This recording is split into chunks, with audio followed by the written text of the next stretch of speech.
What's up, everyone? My name is Alex, and I use he, him, his pronouns, or AMR's pronouns, and this is a series talking about being multigender. So this video, I'm talking about specifically the distinction between omnigender and pangender, and just kind of going over what it means to have many genders, or having almost all genders, or having every gender. Pangender, I want to start with this one first. This one is probably the most commonly used term out of the two, omnigender versus pangender. Pangender means all genders. It means that you are every gender that is available to you. That means that it excludes culture-specific identities. If you are not a part of a culture, you cannot identify as genders from that culture. Assuming this, I'm going to just say all genders. Pangender can also mean that you are all genders, including unknown genders, genders that have yet to be discovered, or genders that you are unaware of. Like, if there's a gender out there, you are that gender. That is what pangender is supposed to mean. Also, for some people, it also means an indifference to gender, ambivalence toward gender. It means that there's not really any distinction between all genders that that person is. It's just all genders, and there's no distinctions being made. There's a lot of fluidity, a lot of overlap, sort of a messy bundle of genders tied into one identity. Omnigender can be used interchangeably with pangender, but for some people there is a distinction. Omnigender often means almost all genders, or an uncountable amount of genders. There's so many genders that, like, distinguishing it as omnigender versus polygender, meaning many genders, that is important to some individuals. So it can mean all genders, it can mean almost all genders, or so many genders that there's no way to really count them all, or distinguish them all. There is a kind of a less common definition, or at least a less common part of the definition, where omnigender people will, like, the distinction between all the genders that they experience is important. There's no ambivalence toward their genders.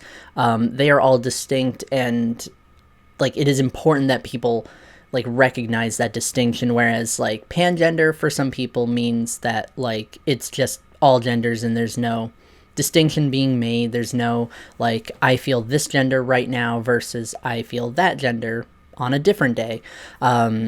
So for omnigender, there may be more of a distinction between gender experience. That depends on the person, but that is part of the definition for it. And of course, you can be fluid or flux for any of these identities. You can be pan-fluid, meaning that you are fluid between all the genders.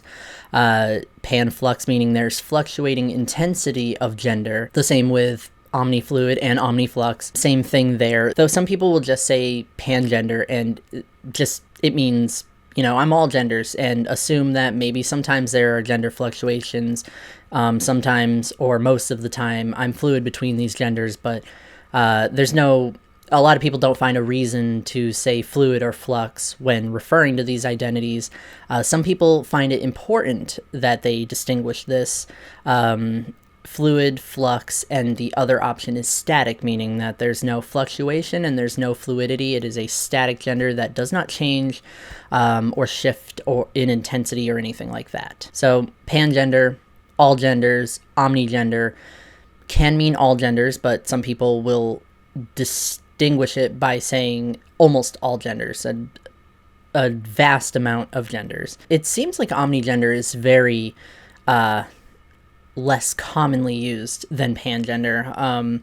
People probably think that omnigender and pangender are interchangeable. They can be.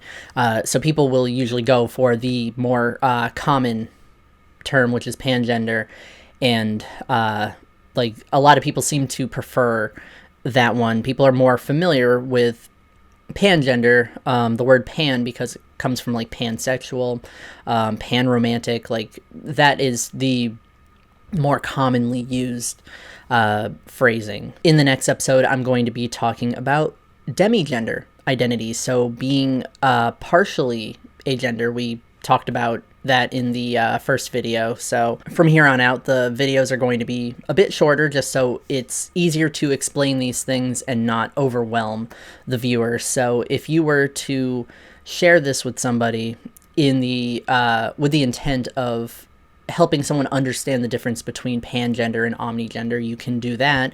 And then for the next episode, if you need to talk about demigender identities with someone, either coming out or just, you know, as an informative piece, you will have that option, and I will be keeping the rest of the videos under 10 minutes long so that you can go and share them, and people can sort of, you know, take the time to sit and understand these identities without being overloaded with information. So anyway, I am signing off for now.